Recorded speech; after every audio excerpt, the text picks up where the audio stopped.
안녕하세요. 딸아이를 키우고 있는 30대 여성입니다. 어디서부터 시작해야 할지 감도 안 오지만 이렇게 된 게 돈 때문이니 돈 이야기부터 해야겠네요. 정말 돈이 뭐길래 이렇게 가족 간에 싫은 소리를 하게 만드는지 속이 상합니다. 제 딴에는 한다고 했는데 어머님이나 신우에게는 한참 부족하게 느껴졌던 모양이에요. 중매로 만난 남편과는 1년 정도 연애를 하고 결혼했습니다. 당시 저는 한국에서 직장 생활을 하고 있었고 남편은 국내 최고 대학이라고 꼽히는 S대학에서 석사까지, 이후로는 미국 국립대에서 박사를 끝내고 귀국한 상황이었지요. 허심탄회하게 쓰는 글이니 가감없이 쓰겠습니다. 저는 중위권 여대를 나왔고 직장도 대기업이 아니라서 남편에게 학력이라고 해야 할지 그 부분에 있어서는 솔직히 부족하긴 했어요. 하지만 저희 시댁은 시쳇말로 못 찢어지게 가난한 집안이었습니다. 반면에 그래도 저희는 친정부모님이 재산이 꽤나 있으셔서 돈 걱정은 안 하고 사는 집이었어요. 직장 생활도 생계를 위해서라기보다는 제 나름대로 자아실현의 목적으로 하고 있었던 거고요. 아무튼 가난한 집안의 똑똑한 남자와 부잣집의 평범한 여자의 만남이었다고 정리하면 빠르겠네요. 결혼을 전제로 한 만남이었기에 시댁이 가난한 것은 결혼에 큰 문제가 되질 않았어요. 물론 친정어머니는 개천에서 난 용을 만나면 개천에 같이 끌려 들어가는 세상이라며 좀 더 생각해봤으면 하는 눈치셨지만 어린 시절 가난으로 배움의 뜻을 이루지 못한 친정아버지는 평생 수제소리를 듣고 자란 교수가 목표라는 사윗감을 어지간히 마음에 들어 하셨지요. 그래서 남편 쪽에서 준비하기 어려운 조건들, 예를 들어 신혼집이라던가 자동차 같은 거 전부 저희 친정에서 해주셨어요. 일단 아파트 같은 경우 20평대이긴 했어도 대출 없이 세금까지 아버지가 전부 다 내주셨고요. 자동차 역시 이름난 세단으로 한 대 뽑아주셨습니다. 그게 다가 아닙니다. 솔직히 농사짓는 시부모님께 과하다 싶은 모피에 명품백도 예단으로 해드렸고 신혼여행비에 아무튼 까놓고 말해서 돈 들어가는 건 다 해주셨어요. 그리고 이 정도면 사실 저희 부모님 입장에서는 사위인 저희 남편이나 시부모님께 생색을 내실 수도 있잖아요. 하지만 오히려 친정어머니께선 시부모님이 이런 일방적인 상황에서 부담을 느끼시진 않을지 걱정하시며 순전히 당신이 원해서 하는 일이니 오해하지 마시라는 배려 넘치는 말씀도 덧붙이셨습니다. 신우는 이런 저희 어머니의 행동을 언젠가 저에게 위선이고 가식이라며 악다구니를 써댔지만요. 아무튼 이렇게 말하고 보니까 정말이지 저희 남편은 저한테 몸만 장가왔네요. 신우 얘기가 나왔으니 말이지만 결혼 생활 내내 저를 힘들게 한 건 시부모님이 아니었어요. 바로 신우가 골칫거리였습니다. 제가 시집 온 직후부터 얼마나 저를 못살게 굴던지요.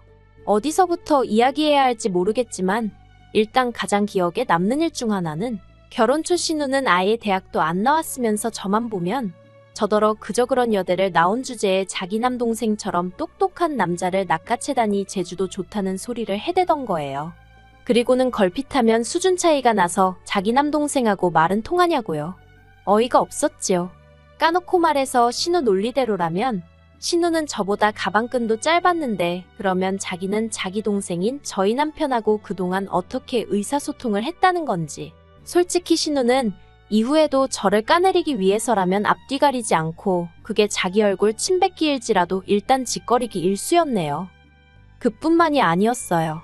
저희는 신혼살림을 서울에 차렸고 시부모님 댁은 저희 집에서 차로 왕복 3시간 이상이 걸렸습니다. 그렇다 보니 한 달에 한 번은커녕 2달에 한 번 찾아뵙는 일도 쉬운 일이 아니더군요. 그리고 당장 아들인 남편부터가 주말이 되더라도 파김치가 되어서는 집에 있고 싶어 했지 시부모님 댁에 가자는 이야기는 도통 하지 않았지요. 남편 말로는 어머님 아버님 생신, 어버이날 그리고 명절 2번에 신정하고 연말까지 하면 그나마도 벌써 1년에 7번은 찾아뵙는 셈이라며 저더러 너무 신경 쓰지 말라고요. 하지만 신우의 생각은 남편과는 많이 달랐습니다. 신우는 시부모님에 대한 효심만 있으면 왕복 3시간이 아니라 10시간이라도 매주 들여다볼 수 있는 거라며 남편이 피곤해하면 저라도 오면 될 것 아니냐고 역성을 내대요. 그리고는 신우가 한다는 소리가 어머님이 저희 남편을 저렇게 키우느라 얼마나 고생을 했는지 아냐면서 그 수고를 며느리인 제가 알아들이는 게 도리랍니다. 뿐만 아니라 앞으로 어머님 아버님께 용돈이라도 넉넉히 보내라는데 이미 당시에 한 달에 50만 원씩 보내고 있는 걸 뻔히 알면서 어떻게 저런 소리를 하지 싶더라고요. 그래서 형님은 어머님이 그렇게 키워주셔서 아무것도 안 하냐고 한마디 했는데 멍청한 건 답도 없다더니 제가 무슨 뜻으로 하는 말인지도 못 알아듣대요. 말이 나와서 말이지만 솔직히 결혼할 때부터 시댁이 경제적으로 유복하지 않다는 건 알고 있었고 그렇기에 웬만하면 어머님 아버님이나 신우 앞에서는 물론이고 하다못해 남편 앞에서도 돈의 디귿자도 꺼내지 않았습니다. 그런데 결혼한 지 6개월 만에 남편 앞으로 아직 갚아야 할 학자금 대출이 남아있다는 사실을 알게 되었어요. 은행에 다녀온 남편의 표정이 너무 어두워서 무슨 일이냐고 캐물으니 그제서야 털어놓더라고요. 원래는 어머님이 남편 장가가기 전에 그 빚만큼은 정리해 주시겠다 하셨었대요. 그런데 알고 보니까 신우가 갑자기 시집을 가게 되면서 어머님 아버님이 모아두셨던 목돈이 전부 그쪽으로 들어가게 되었다나요. 처음 이 이야기를 듣고는 어찌나 속상하고 답답하던지 그래서 친정어머니께 푸념하듯 이러한 상황임을 말씀드렸습니다. 결단코 어떤 도움이나 뭔가 바라는 바가 있었던 건 아니고요. 그런데 친정부모님께서는 사위도 자식이나 마찬가지라며 당신들이 갚아주겠노라 하시는 거예요. 하지만 제가 거절했어요. 이제 정말로 독립된 가정을 꾸렸으니 최대한 저희 힘으로 빚도 갚고 자리를 잡고 싶었거든요. 물론 친정부모님이 초반에 큰 도움을 주셨으니 그런 목표를 세울 수 있었던 거지만요. 아무튼 그런 일들이 몇 번이고 반복되다 보니 저도 사람인지라 시부모님이나 신우와 잘 지내고 싶었던 결혼 초의 마음은 온데간데 없어지고 적당히 거리를 두고 살게 되대요. 그리고 그렇게 지내다 보니 마음이 편해져서인지 결혼한 지 3년 만에 첫째를 임신했어요. 그런데 문제는 제가 임신한 타이밍이었습니다. 앞서 말씀드렸다시피 신우는 저희 부부보다 먼저 결혼을 했는데 그 결혼에는 말 못할 사연이 있었거든요. 신우가 심해부와 결혼을 하게 된 건 혼전 임신 때문입니다. 그런데 심해부 쪽에서는 사귄 지 얼마 되지 않았고 조건도 맞지 않는다며 신우더러 애를 지우라고 했다대요. 그런 소리를 듣고 가만히 있을 부모가 몇이나 되겠어요? 저희 어머님 역시 그 길로 심해부 집에 쫓아가서는 남이 딸 인생을 시쳇말로 조져놓을 셈이냐고 아주 깽판을 치고 오셨다고요.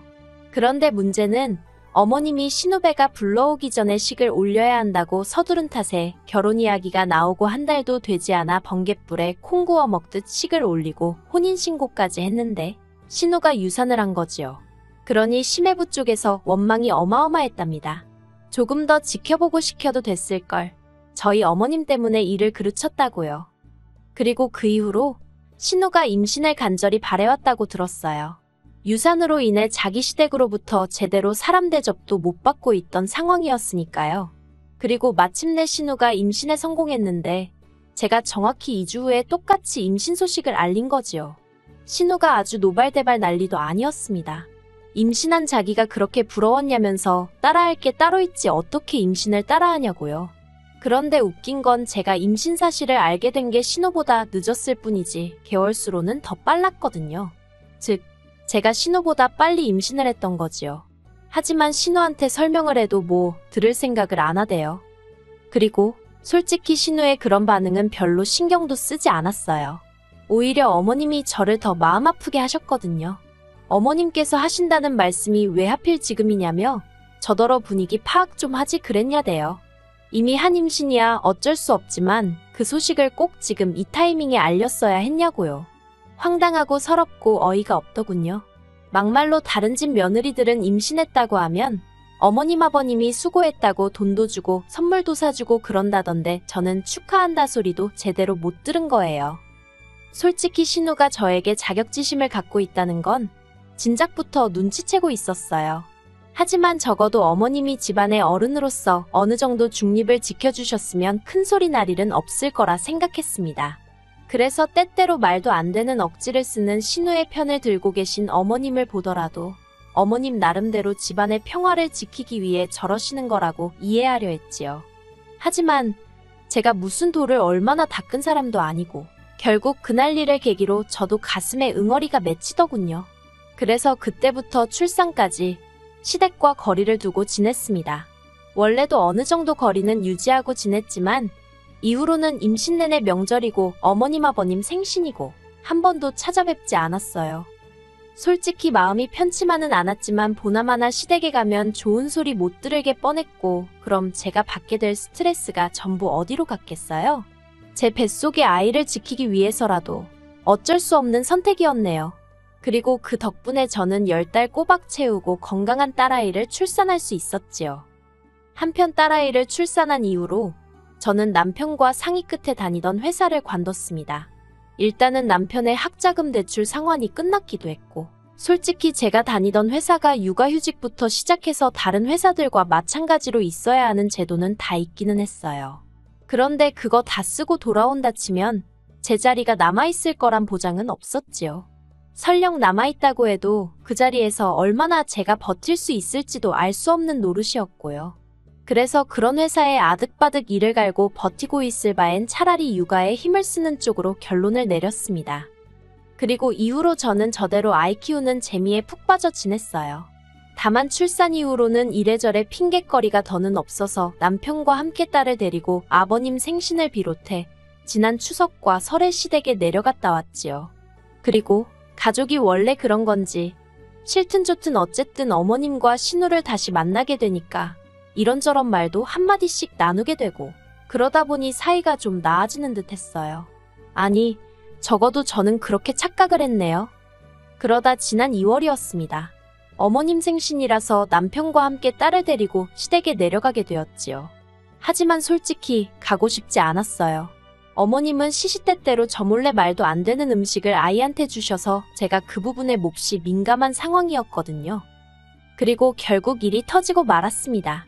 도대체 제 딸한테 뭘 주신 건지 애가 설사를 하고 난리가 난 거지요. 그런데 보아하니 저희 딸만 그런 게 아니라 신혼의 딸도 설사를 하더라고요. 참다 못한 저희 남편이 어머님더러 뭘 준 거냐 따지니까 그제서야 하시는 말씀이 꿀을 주셨답니다. 애들이 우니까 간식은 줘야겠는데 마땅히 달달한 게 없어서 급한 대로 꿀을 좀 줬다고요. 그리고 그 소리를 들으니 일전에 병원에서 아이한테 절대로 꿀은 주지 말라고 신신당부를 했던 게 생각이 퍼뜩 나더라고요. 그래서 바로 남편 차로 저희 애랑 신혼의 애를 데리고 병원으로 향했습니다. 다행히 병원에 도착해 검사를 받았고 일단은 입원을 하라는 의사 말에 따라 저희 애도 신혼의 애도 입원 수속을 밟았어요. 그런데 병실이 다인실밖에 남아있질 않더라고요. 그래서 혹시 1인실이나 2인실은 없냐고 물었습니다. 하지만 병원에서 하는 말이 일단은 대기하고 있으면 순서대로 옮겨준다대요. 상황이 어느 정도 정리가 된 후에 이 소식을 친정부모님께도 알렸어요. 그런데 친정부모님께서 얼마나 놀라셨던 건지 그 먼 거리를 한달음에 내려오셨더라고요. 그리고는 하시는 말씀이 서울에 아는 분에게 말해서 소아병원 1인실을 잡아놨다며 거기로 저희 딸을 옮기라시대요. 의사도 하는 말이 급한 처치는 끝났으니 애가 잠들었을 때 서울로 올라가는 것도 괜찮답니다. 그래서 저는 신우에게 일단 우리는 먼저 서울로 올라간다 했어요. 입원도 거기서 다시 시킬 거라고요. 그런데 그때였어요. 신우가 저더러 정말 경우가 없어도 이렇게 없냐면서 소리를 빽 지르는 거예요.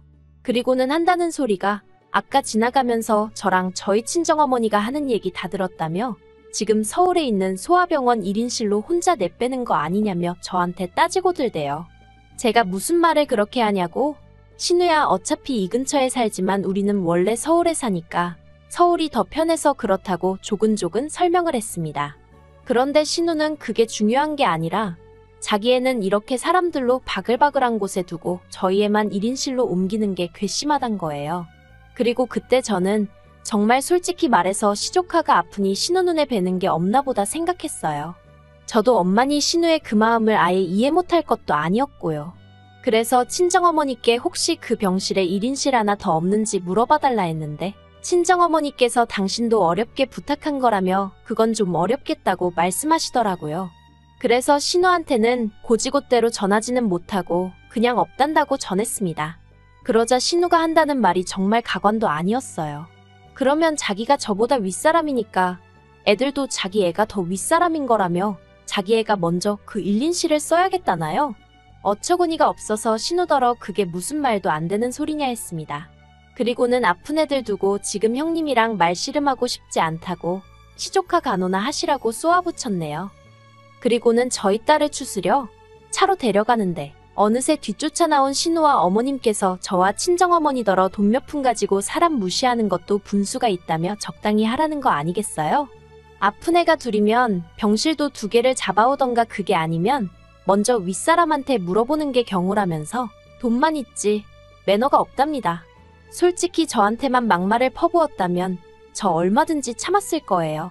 그런데 애먼 저희 친정어머니한테까지. 그리고 솔직히 저희 친정이 돈 많은데 어머님이건 신우건 뭐 10원짜리 하나 보태준 것도 아니잖아요.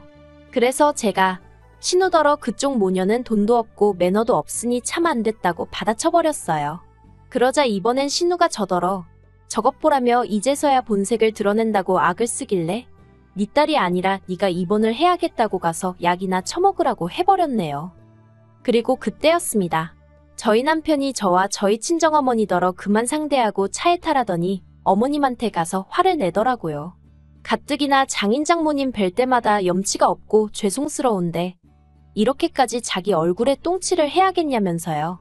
그리고는 신우한테도 한다는 말이 누나 못난 건 누나 탓이지 내 와이프 탓이 아니라며 이러니 매형이 누나라면 진저리를 치는 거라고 스스로 좀 돌아보라고 아주 냉정하게 말 한마디 내뱉더라니까요. 그리고는 진심으로 저와 저희 친정부모님께 사과할 때까지는 서로 영 끊고 살자며 뒤도 안 돌아보고 차로 오대요. 친정부모님께선 남편더러 그래도 낳아주고 길러주신 부모님께 말을 그렇게 하면 못 쓴다고 당신들은 괜찮으니 나중에 사돈어른들께 죄송하다 말씀드리라 한마디 하셨습니다. 그런데 남편의 태도는 너무나 단호했어요. 이번에 확실히 정리하지 않으면 계속해서 제가 당하게 될 거라며 믿고 맡겨달라 하대요. 그리고 그런 남편의 모습에 친정아버지가 친정어머니더러 더는 아무 말 하지 말고 사위가 알아서 하게 냅두라 하셨지요. 그리고 다행이라고 해야 할지 애석하다고 해야 할지 지금까지도 신우고 어머님이고 둘 중 그 누구도 저나 저희 친정어머니께 사과하지 않았어요. 저는 그래도 용돈이라던가 하던 도리는 해야 하지 않나 싶었지만 남편이 그마저도 못하게 해서 아무것도 해드리지 않고 있는데 솔직히 저로서는 불편한 건 하나도 없고요. 그저 신경 쓰이는 게 있다면 남편의 기분 정도랄까요. 하지만 제가 나서는 일은 없을 거예요.